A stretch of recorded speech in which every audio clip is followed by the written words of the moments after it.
پانچویں رکوع میں ایک مکالمہ آ رہا ہے دو اشخاص کا۔ ایک شخص وہ ہے کہ جس کو اللہ نے دنیاوی نعمتیں جو بھی اس دور کی تھیں بھرپور دی ہیں، مادی وسائل بھرپور دے رکھے ہیں، اور وہ اس قدر اس کا معاملہ ٹھیک چل رہا ہے کہ ہوتے ہوتے اس کی نگاہ اب اللہ کی طرف سے ہٹ کر ان مادی اسباب و وسائل ہی پر جم گئی ہے، اس کا توکل اور اعتماد اسی پر قائم ہو گیا ہے۔ ایک دوسرا شخص ہے دنیاوی اعتبار سے مرفع الحال نہیں ہے، اس کے پاس دولت نہیں ہے، دنیاوی چیزیں نہیں ہیں، لیکن وہ اللہ تعالیٰ کی معرفت اسے حاصل ہے۔ وہ اس دولت مند آدمی کو کوئی نصیحت کرتا ہے کہ تم اللہ کو بھول گئے ہو، تمہیں چاہیے کہ ان تمام چیزوں کے اوپر جو بھی اللہ نے تمہیں دی ہے اس کا شکر ادا کرو، اس کا حق ادا کرو۔ لیکن اس نے اپنے گھمنڈ میں آ کر اسے بہت تلخ جواب دیا، میرے پاس یہ سب کچھ ہے تو گویا کہ میں اللہ تعالیٰ کا لاڈلا ہوں، چہیتا ہوں، تم جوتیاں پٹخار رہے ہو، تمہارے پاس کچھ نہیں ہے، تمہاری کوئی حیثیت نہیں ہے، تمہاری حیثیت ہی نہیں کہ مجھے تم واعظ بھی کہو۔ لیکن یہ کہ اس پر پھر جو ان کے درمیان معاملہ ہوا تو انہوں نے کہا اس شخص نے کہ ہو سکتا ہے کہ اللہ تعالیٰ تمہارے اس سارے دولت کو اور مال و اسباب کو ضائع کر دے، لیکن یہ کہ اس نے کہا کیسے ہو سکتا ہے، میں نے سارا بندوبست ٹھیک ٹھیک کیا ہوا ہے۔ بہرحال نتیجہ یہ نکلا کہ اللہ تعالیٰ نے اس کی اس پوری دولت کو ایک طریقے سے ضائع کر دیا، اور پھر وہ اپنے ہتھیلیاں ملتا رہ گیا، کف افسوس ملتا رہ گیا، اور اس نے کہا ہائے کاش کہ میں نے اپنے رب کے ساتھ شرک نہ کیا ہوتا۔ حالانکہ اس پورے رکوع میں کہیں کسی دیوی کا، دیوتا کا، کسی اور الہہ کا کہیں ذکر نہیں ہے۔ تو اس رکوع میں سمجھنے کی بات یہ ہے کہ ایک شرک ہے مادہ پرستی کا شرک، مادی اسباب و وسائل پر اتنا تکیہ ہو جائے، اتنا توکل ہو جائے، اتنا اعتماد ہو جائے کہ پھر اللہ تعالیٰ کو انسان بھول جائے، مسبب الاسباب پر سے نگاہ ہٹ جائے، اور وہ سمجھے کہ سارا اعتماد اور توکل میرا ان مادی اسباب و وسائل پر ہے۔ تو یہاں گویا کہ اس نے ان مادی وسائل و اسباب ہی کو اپنا معبود بنا لیا ہے۔ تو یہ شرک ہے جو اس دور کا سب سے بڑا شرک ہے۔ اس دور میں بت پرستی کا شرک بہت کم رہ گیا ہے، اب ستارہ پرستی کا شرک کہاں رہ گیا ہے؟ کون لوگ ہیں جو ستاروں کو پوجتے ہیں؟ اب تو انسان سمجھتا ہے ستاروں تک تو ہم پہنچ ہی جائیں گے، ہمارا علم تو پہنچ ہی چکا ہے، چاند تک ہم اتر آئے ہیں، اب چاند کو کون پوجے گا؟ یہ جو اب ساری جو ہے اب جو پوجا پاٹ ہو رہی ہے وہ تو مادہ پرستی کی ہے، وہ دولت کی ہے، وہ در حقیقت یا وہ نظریاتی طور پر وطن پرستی ہے، اس کا ایک شرک ہے۔ تو یہ اس دور کے شرک کو سمجھنا بہت ضروری ہے، اور یہ رکوع اس اعتبار سے کہ اس میں کسی دیوی دیوتا کا ذکر نہیں ہے۔ تو شرک کون سا کیا اس نے؟ وہ شرک یہی ہے کہ اس نے دنیاوی مال و اسباب اور مادی اسباب و ذرائع کے اوپر اپنے سارے توکل کو جو ہے اس کے ساتھ منسلک کر دیا، یہی گویا کہ اس کو معبود بنا لینا ہے۔ وَاضْرِبْ لَهُم مَثَلَ الرَّجُلَيْنِ، ان کے لیے بیان کیجئے دو اشخاص کی مثال۔ جعلنا لأحدهما جنتین من اعناب، ان میں سے ایک کو ہم نے دیے تھے دو باغ انگوروں کے، وحففناهما بنخل، اور ان دونوں کو گھیرے میں لیا ہوا تھا کھجوروں کے درختوں نے۔ اب دیکھیے کہ انگوروں کی بیلیں ہیں، اور چونکہ ادھر ادھر سے ہوا تیز نہ آئے تو کھجوروں کے جھنڈ جو ہیں وہ چاروں طرف لگے ہوئے ہیں، تاکہ ان کے مابین جو اس کی انگوروں کی بیلیں ہیں وہ بڑی محفوظ ہیں۔ وجعلنا بینہما زرعا، ان کے درمیان کھیتی بھی تھی، یعنی یہ کہ اناج کا سامان بھی ہے اور انگوروں کی بیلیں بھی ہیں، اور یہ کہ کھجوروں کے درخت بھی ہیں۔ کلتا الجنتین آتت اکلہا، اور وہ دونوں باغات اپنا پھل دیتے تھے، وَلَمْ تَظْلِمْ مِنْهُ شَيْئًا، سال بسال پھل آ رہا ہے، سال ہر سال ہو گئے، ہر سال پھل آ رہا ہے، اس میں کوئی کمی نہیں کرتے تھے۔ جب یہ چیز چلتی رہتی ہے تو آدمی کا خود بخود ایک توکل جو ہے وہ اس چیز کے ساتھ وابستہ ہو جاتا ہے، وہ بھول جاتا ہے کہ اس کی اللہ تعالیٰ کے فضل و کرم سے ہے یا اللہ کے اذن سے ہے، بلکہ یہ کہ وہ انہی چیزوں کو سمجھ بیٹھتا ہے کہ یہ دائم ہے اور قائم ہے۔ وَفَجَّرْنَا خِلَالَهُمَا نَهْرًا، اور ہم نے ان کے مابین ایک نہر بھی نکال دی تھی، آب پاشی کا بھی پورا نظام موجود ہے۔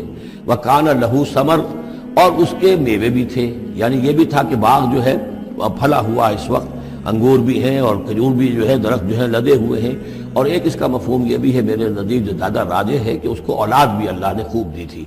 جیسے درختوں پر پھل لگتا ہے تو انسان کے لیے اس کی اولاد جو ہے اس کے پھل کی حیثیت رکھتی ہے، تو گویا کہ اس کو اولاد بھی ملی تھی۔ فقال لصاحبہ وہو یحاورہ، تو کہا اس نے اپنے ساتھی سے، ان سے وہ گفتگو کر رہے تھے، آپس میں گفتگو کر رہا، انا اکثر منک مالا واعز نفرا، میں تم سے کہیں بڑھ کر ہوں مال میں اور نفری میں۔ اب یہ نفری کے حوالے سے میں نے کانا لہو ثمر، اس کے بیٹے بھی تھے، اولاد بھی تھی، تو اس کے حوالے سے وہ نفری کی بات بھی کر رہا ہے، میرے بازو بھی بہت ہیں۔ وَدَخَلَ جَنَّتَهُ، اور وہ داخل ہوا اپنے باغ میں، وَهُوَ ظَالِمٌ لِنَفْسِهِ، اور وہ اپنے جان پر ظلم کر رہا تھا، یعنی اسی گمراہی کے اندر مبتلا تھا. قال ما اظن ان تبید هذه ابدا، انہوں نے کہا میں نہیں سمجھتا کہ یہ باغ بھی کبھی اجڑ سکتا ہے. کیا مجھے دھمکا رہے ہو کہ اللہ تعالیٰ جو ہے کہیں تم میری یہ دولت سلب نہ کر لے؟ دیکھو میں نے کھجوریں کس حساب سے یہاں پر لگائی ہیں کہ کوئی اگر آئے بھی، کوئی باد سرسر آئے یا کوئی اور بھی ہوا کا تیز لو کے جھونکے آئیں تو وہ میری انگوروں کے بیلوں تک نہ پہنچے. یہ گویا کہ سینٹینلز کھڑے ہوئے ہیں، کھجور کے درخت جو ہیں وہ روک رہے ہیں. پھر میں نے یہاں پہ آبپاشی کا نظام ہے، میرے نہر چلی ہوئی ہے. ما اظن ان تبید هذه ابدا، میں نہیں سمجھتا کہ میرا یہ باغ جو ہے کبھی یہ کہ برباد بھی ہو سکتا ہے. وما اظن الساعة قائمة، اور یہ جو تم قیامت وغیرہ کی بات کر رہے ہو، اول تو میرا گمان نہیں ہے کہ کوئی قیامت کھڑی ہونے والی ہے. وما اظن الساعة قائمة، میں نہیں سمجھتا کہ یہ قیامت ہونے والی. ہاں ڈکوسلے سے ہیں، کچھ بڑوں سے سنا تو ہے. اور یہ کہ وَلَئِن رُدِدتُّ إِلَىٰ رَبِّي، اگر مجھے لوٹا ہی دیا گیا اپنے رب کے پاس، لَأَجِدَنَّ خَيْرًا مِّنْهَا مُنْقَلَبًا، تو مجھے وہاں لازماً ملے گا بہت بہتر لوٹ کر. اب اس کے اندر ایک فلسفہ ہے ان کا کہ جب اللہ نے مجھے یہاں دیا، اللہ کے وہ منکر نہیں تھے، اللہ نے مجھے یہاں دیا ہے تو اس کا مطلب یہ کہ میں چہیتا ہوں، لاڈلا ہوں، یا اللہ نے مجھے کچھ صلاحیتیں دی ہیں، میں نے بڑی عمدہ پلاننگ کر کے باغ بنائے ہیں، سارا اس کا بندوبست کیا ہے. تو یہ میری جو صلاحیت ہے، یہ اللہ کی دی ہوئی جو میرے اندر ہے، یہ جو خیر ہے، یہ کہاں چلا جائے گا؟ آخرت میں بھی مجھے پھر ملے گا اور اس سے بہتر ملے گا. اور تم جیسے یہاں جوتیاں پٹخار رہے ہو ایسے وہاں پٹخارو گے. وَلَئِن رُدِدتُّ إِلَىٰ رَبِّي، اگر بالفرض ہو ہی گیا ایسا، لوٹا ہی دیا گیا میں اپنے رب کی طرف، لَأَجِدَنَّ خَيْرًا مِّنْهَا مُنْقَلَبًا، تو اس سے بھی بہتر مجھے وہاں پر ملے گا. قَالَ لَهُ صَاحِبُهُ، اب اس اللہ کے بندے نے جو نیک بندہ تھا کہا اس سے، اس کے ساتھی نے، وَهُوَ يُحَاوِرُهُ، اور ان سے گفتگو کر رہا تھا، أَكَفَرْتَ بِالَّذِي خَلَقَكَ مِن تُرَابٍ، کیا تو نے کفر کیا اس ہستی کا جس نے تجھے مٹی سے بنایا، ثُمَّ مِن نُطْفَةٍ، پھر گندے پانی کی بوند سے بنایا، ثُمَّ سَوَّاكَ رَجُلًا، پھر تجھے ایک پورا انسان بنا کر کھڑا کر دیا. اب یہاں تجھے کفر کون سا کیا؟ یعنی یہ کہ وہ رب مان رہا ہے اللہ کو اور رب کے ساتھ اس نے کسی اور کا ذکر نہیں کیا ہے. مطلب یہ کہ آخرت کا انکار در حقیقت اللہ کا انکار ہے. اگر تم آخرت کے بارے میں جو کہہ رہے ہو کہ نہیں میں نہیں سمجھتا کہ یہ کوئی ہونے والی بات ہے، تو چاہے تم اللہ کو اب اقرار کر رہے ہو لیکن حقیقت میں اگر آخرت کو نہیں مانتے تو گویا کہ اللہ کا انکار ہے. لیکن هو اللہ ربی، لیکن جہاں تک میرا معاملہ ہے میں نے تو اللہ کو اپنا رب مانا ہوا ہے، وہی میرا مالک ہے، آقا ہے. ولا اشرک بربی احدا، اور میں اپنے رب کے ساتھ کسی کو شریک نہیں ٹھہراتا. ولولا اذ دخلت جنتک قلت ما شاء اللہ، اور کیوں نہ ایسا ہوا کہ اللہ کے بندے جب تو اپنے باغ میں داخل ہوا تو نے باغ دیکھا، پھلا ہوا ہے، ہرا بھرا ہے، ہر طرف منظر جو ہے بڑا دل خوشگل منظر ہے، تو کہتا ما شاء اللہ. یہ پھر وہی مجلسی کلمہ آ گیا جس میں توحید کوٹ کوٹ کر بھری ہوئی ہے. ماشاء اللہ، یہ جو اللہ نے چاہا، جو اللہ نے چاہا، یہ سب اس کے فضل و کرم سے ہے. لا قوت الا باللہ، کوئی طاقت نہیں ہے اللہ کے سوا. اگر اللہ کی طرف سے یہ بات نہ ہوتی تو میرے اندر کوئی صلاحیت نہیں تھی. اللہ ہی کی ہے در حقیقت، یہ دین ہے اسی کی عطا ہے. ان ترن انا اقل منک مالا و ولدا، اگر تم دیکھ رہے ہو کہ میں تم سے کم ہوں مال میں بھی اور اولاد میں بھی، فعسى ربی ان یؤتینی خیرا من جنتک، تو مجھے تو اپنے رب کے بارے میں یہ یقین ہے کہ وہ جب چاہے مجھے تیرے باغ سے بہتر باغ دے سکتا ہے. وَيُرْسِلَ عَلَيْهَا حُسْبَانًا، اور تیرے باغ کے اوپر وہ کوئی اوپر سے کوئی لو کا جھونکا ایسا بھیج سکتا ہے، من السماء، آسمان سے، فَتُصْبِحَ صَعِيدًا زَلَقًا، کہ یہ پورا باغ جو ہے یہ جو ایک ایسا ہے چٹیل میدان ہو کر رہ جائے کہ یہاں کوئی درخت رہے نہ بیلے رہے. معلوم ہوا کہ ہر چیز جب آنکھ کھلی گل کی تو موسم تھا خزاں کا، یہ ہو سکتا ہے، عین ممکن ہے. اور یصبح ماؤہا غورا، یا اللہ آسمان سے کوئی ایسی نہ بھی بھیجے کوئی چیز بلا، تو اس کا پانی ہی جو تمہارا یہ جو چشمہ چل رہا ہے وہ پانی ہی اگر زمین کے اندر گہرا اتر جائے، یہ چشمہ خشک ہو جائے، فلن تستطیع لہ طلبا، اور پھر تو پانی کہیں سے لا نہ سکے تو یہ باغ خود بخود اچڑ جائے گا. یہ سارے امکانات ہیں. مسبب الاسباب نے تمہارے لیے اس وقت سارے اسباب جمع کر رکھے ہیں، جب چاہے گا ان میں سے کسی ایک سبب کی بھی اگر تناب کھینچ لے تو یہ سارا معاملہ جو ہے یہ تو شیش محل کی طرح کا ہے، ایک ہی جو پتھر ہے وہ اس سب کو چکنا چور کر دے گا. وَأُحِيطَ بِثَمَرِهِ، معلوم ہوتا جو بہت ہی کوئی اللہ کا پہنچا ہوا شخص تھا، جو اللہ کا دوست تھا، اور اس کا دل دکھایا اس شخص نے، جس کو تانا دیا اسے انا خیر من انا اکثر منک مالا و ولدا، تو اس حوالے سے اس کا دل دکھا ہے. اور یہ جان لیجئے کہ کسی اللہ والے کا من عادى لي وليا فاذنته للحرب، تو ایک حدیث قدسی ہے، جو شخص میرے کسی ولی کے ساتھ دشمنی کرے پھر میری طرف سے اس کے خلاف اعلان جنگ ہے، تو اس نے چونکہ یہ دل دکھایا ہے۔ اور فارسی کا ایک شعر بھی بڑا مزیدار ہے کہ ہیچ قوم را خدا رسوا نہ کرد، تا دلے صاحب دلے نامد میں درد۔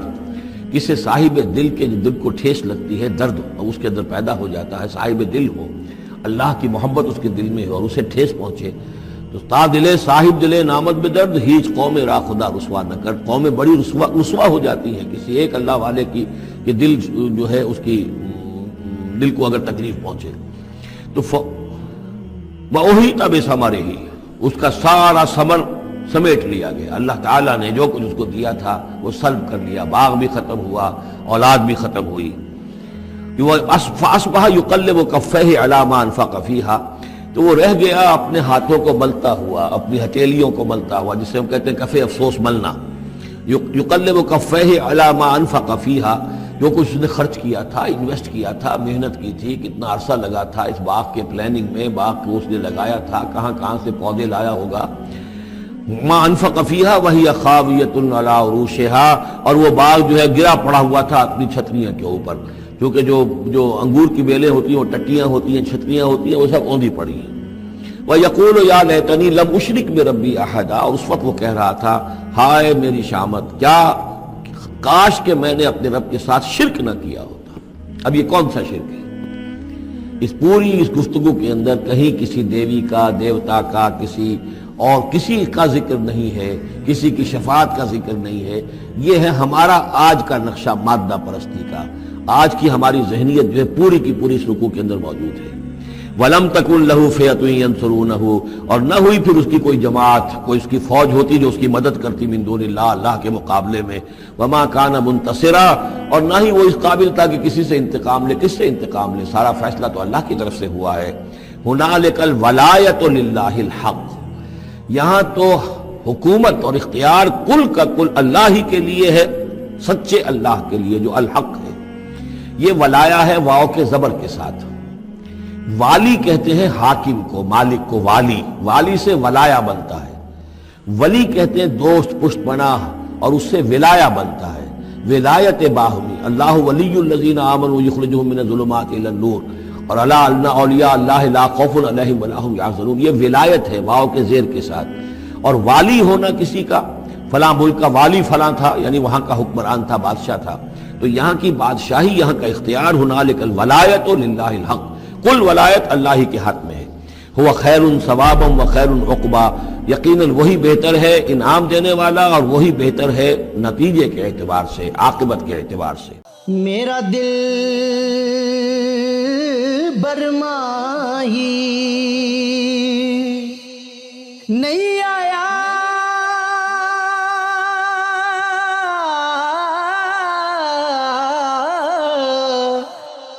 میرا دل برماہی، ایویں بولنا جھوٹے آکاں، تو جھوٹا تیرے اوے بول بھی جھوٹے، تینوں تاڑی مار اڑا، تو جھوٹا تیرے بول بھی جھوٹے۔